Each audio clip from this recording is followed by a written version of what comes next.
ಎಲ್ರಿಗೂ ನಮಸ್ತೆ, welcome back to my YouTube channel.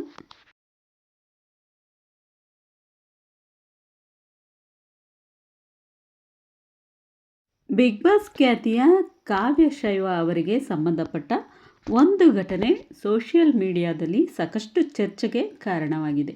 ವಿಶೇಷವಾಗಿ ಕಲಬುರಗಿಯಲ್ಲಿ ನಡೆದ ಒಂದು ಕಾರ್ಯಕ್ರಮದಲ್ಲಿ ನಡೆದ ಘಟನೆ ಅಭಿಮಾನಿಗಳ ಮನಸ್ಸಿಗೆ ತುಂಬ ಬೇಸರ ತಂದಿದೆ. ಕಾರ್ಯಕ್ರಮ ಅಂದ ಮೇಲೆ ಅಭಿಮಾನಿಗಳು ತಮ್ಮ ಇಷ್ಟದ ಸೆಲೆಬ್ರಿಟಿಗಳನ್ನು ನೋಡಲು, ಅವರ ಜೊತೆ ಮಾತನಾಡಲು, ಫೋಟೋ ತೆಗೆದುಕೊಳ್ಳಲು ತುಂಬ ಉತ್ಸಾಹದಿಂದ ಬರುತ್ತಾರೆ.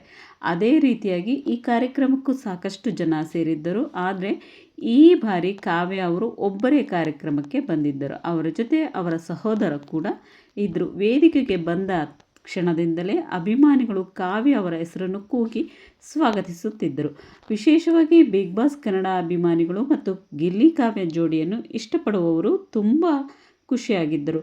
ಹಲವರು ಗಿಫ್ಟ್ಗಳು ಮತ್ತು ಫೋಟೋ ಫ್ರೇಮ್ಗಳನ್ನು ಕೂಡ ತಂದಿದ್ದರು. ಆದರೆ ಇಲ್ಲಿ ನಡೆದ ಮ್ಯಾನೇಜ್ಮೆಂಟ್ ವರ್ತನೆ ಮಾತ್ರ ಎಲ್ಲರಿಗೂ ಬೇಸರ ತಂದಿದೆ. ಅಭಿಮಾನಿಗಳು ಪ್ರೀತಿಯಿಂದ ತಂದ ಗಿಫ್ಟ್ಗಳನ್ನು ಕಾವ್ಯ ಅವರಿಗೆ ಸರಿಯಾಗಿ ನೀಡಲು ಅವಕಾಶ ಕೊಡಲಿಲ್ಲ ಎನ್ನಲಾಗ್ತಿದೆ. ಅಷ್ಟೇ ಅಲ್ಲ, ಕಾವ್ಯ ಅವರು ಮಾತನಾಡಲು ಮೈಕ್ ಕೇಳಿದರೂ ಕೂಡ ಸರಿಯಾಗಿ ಸಹಕರಿಸಲಿಲ್ಲ ಅಂತಲೂ ಕೂಡ ಮಾತುಗಳು ಕೇಳಿ ಬರ್ತಿವೆ. ಈ ಘಟನೆ ವೇಳೆ ಕಾವ್ಯ ಅವರ ಮುಖದಲ್ಲಿದ್ದ ಬೇಸರವನ್ನು ನೋಡಿದ ಅಭಿಮಾನಿಗಳು ಕೂಡ ಭಾವುಕರಾಗಿದ್ದರು. ಸಾಮಾನ್ಯವಾಗಿ ಯಾವ ಕಾರ್ಯಕ್ರಮಕ್ಕೂ ಹೋದರೂ ನಗುತ್ತಾ ಅಭಿಮಾನಿಗಳ ಜೊತೆ ಬೆರೆಯುವ ಕಾವ್ಯ ಅವರು ಈ ಬಾರಿ ಮಾತ್ರ ತುಂಬ ಮೌನವಾಗಿದ್ದರು ಎನ್ನುವುದು ಹಲವರ ಗಮನಕ್ಕೆ ಬಂದಿದೆ. ಇನ್ನೊಂದು ಬೇಸರ ಸಂಗತಿ ಏನಂದರೆ, ಅಭಿಮಾನಿಗಳ ಜೊತೆ ಹ್ಯಾಂಡ್ ಶೇಕ್ ಮಾಡಲು ಕಾವ್ಯ ಅವರು ಮುಂದಾದಾಗ ಕೂಡ ಕೆಲವರು ಅವರನ್ನು ತಡೆಯಲು ಪ್ರಯತ್ನಿಸಿದ ದೃಶ್ಯಗಳು ವೈರಲ್ ಆಗಿವೆ. ಇದಾದ ಬಳಿಕ ಕಾವ್ಯ ಅವರು ಕೈ ಮುಗಿದು ಕ್ಷಮೆ ಕೇಳಿ ಅಲ್ಲಿಂದ ಬೇಗನೆ ಹೊರಟಿದ್ದಾರೆ. ಕಾರ್ಯಕ್ರಮದ ಒಂದು ವಿಶೇಷ ಕ್ಷಣವು ಗಮನ ಸೆಳೆದಿತ್ತು. ವೇದಿಕೆ ಮೇಲೆ ಶಿವ ಪಾರ್ವತಿ ಚಿತ್ರದ ಜೊತೆಗೆ ಗಿಲ್ಲಿ ಮತ್ತು ಕಾವ್ಯ ಫೋಟೋಗಳನ್ನು ಹೊಂದಿದ್ದ ಈ ವಿಶೇಷ ಗಿಫ್ಟ್ ಕಾವ್ಯ ಅವರಿಗೆ ನೀಡಲಾಗಿತ್ತು. ಅದನ್ನು ನೋಡಿ ಅಭಿಮಾನಿಗಳು ತುಂಬ ಖುಷಿಪಟ್ಟಿದ್ದರು. ಈ ಘಟನೆ ಬಳಿಕ ಸೋಷಿಯಲ್ ಮೀಡಿಯಾದಲ್ಲಿ ಹಲವರು ತಮ್ಮ ಅಭಿಪ್ರಾಯವನ್ನು ಹಂಚಿಕೊಂಡಿದ್ದಾರೆ. ಸೆಲೆಬ್ರಿಟಿಗಳನ್ನು ಆಹ್ವಾನಿಸಿದ ಮೇಲೆ ಅವರಿಗೆ ಗೌರವ ಕೊಡುವುದು ಆಯೋಜಕರ ಜವಾಬ್ದಾರಿ ಎಂದು ಕೆಲವರು ಹೇಳಿದರೆ, ಕಾವ್ಯ ಅವರಿಗೆ ನಡೆದ ವರ್ತನೆ ಬೇಸರ ತಂದಿದೆ ಎಂದು ಇನ್ನೂ ಕೆಲವರು ಪ್ರತಿಕ್ರಿಯಿಸಿದ್ದಾರೆ. ಒಟ್ಟಿನಲ್ಲಿ ಈ ಘಟನೆಯಲ್ಲಿ ಕಾವ್ಯ ಅವರು ಯಾವುದೇ ತಪ್ಪಿಲ್ಲ.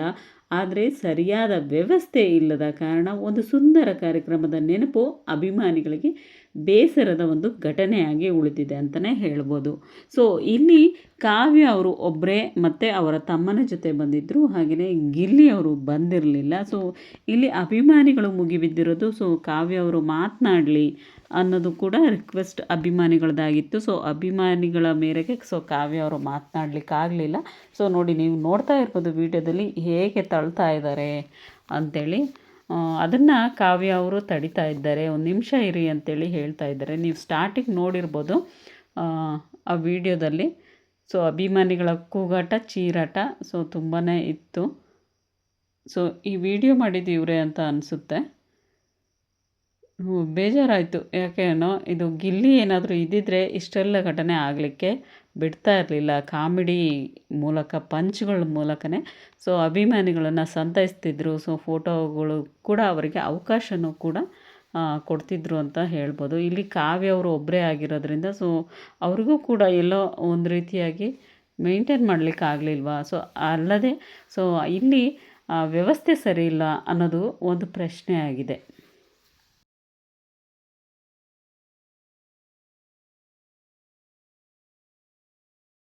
ಇದಕ್ಕೆಲ್ಲ ಏನು ಕಾರಣ, ನಿಜವಾಗಿ ಅಲ್ಲಿ ನಡೆದಿದ್ದೇನೋ ಅನ್ನೋದನ್ನು ಕಾವ್ಯ ಅವರೇ ಉತ್ತರಿಸಬೇಕಾಗಿದೆ. ಕಾದು ನೋಡೋಣ ಅವ್ರೇನಂತ ಹೇಳ್ತಾರೆ ಅನ್ನೋದನ್ನ. ಈ ಒಂದು ವಿಡಿಯೋ ನಿಮಗೆಲ್ರಿಗೂ ಇಷ್ಟ ಆಗಿದೆ ಅಂತೇಳಿ ಭಾವಿಸ್ತೀನಿ ಫ್ರೆಂಡ್ಸು. ನೆಕ್ಸ್ಟ್ ವ್ಲಾಗಲ್ಲಿ ಮತ್ತೆ ಸಿಗ್ತೀನಿ. ಹಾಗೆಯೇ ಹೊಸಬ್ರಲ್ಲೆಲ್ಲ ನನ್ನ ವೀಡಿಯೋಸ್ನ ನೋಡ್ತಾ ಇದ್ದರೆ ಇವಾಗಲೇ ಹೋಗಿ ಸಬ್ಸ್ಕ್ರೈಬ್ ಮಾಡ್ಕೊಳ್ಳಿ, ಲೈಕ್ ಮಾಡಿ, ಶೇರ್ ಮಾಡಿ, ಕಮೆಂಟ್ ಮಾಡಿ. ನೆಕ್ಸ್ಟ್ ವ್ಲಾಗಲ್ಲಿ ಸಿಗ್ತೀನಿ. ಟೇಕ್ ಕೇರ್ ಎಲ್ರಿಗೂ. Love you all.